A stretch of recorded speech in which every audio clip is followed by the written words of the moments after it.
शास्त्रीनगर सेलू अष्टविनायक मंदिराच्या पाठीमागील महावितरणचा खांब खूप दिवसांपासून वाकलेला आहे। वारंवार महापालिकेला सांगूनही त्याला काहीच कार्यवाही केली नाही। हा रस्ता कायम रहदारीचा आहे। मंदिरामुळे येथे कायम गर्दी असते, तसेच गल्लीतील लहान लेकरू या ठिकाणी खेळत असतात। याचा निषेध म्हणून शास्त्रीनगर येथील नागरिकांनी या वाकलेल्या खांब्याला हार घालून त्याचं श्राद्ध केलं आणि याउपरही महावितरणने हा खांब बदलला नाही।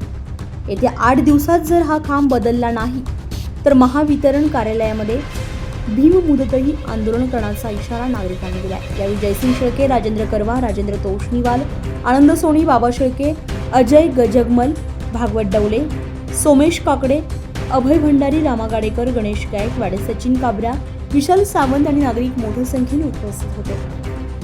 मागील 1 वर्षापासून हा महावितरणचा खांबा वाकलेला आहे आणि धोकादायक झालेला आहे। इथे लहान लहान मुले खेळतात व इथे मंदिर असल्यामुळे कायम वर्दळ असते।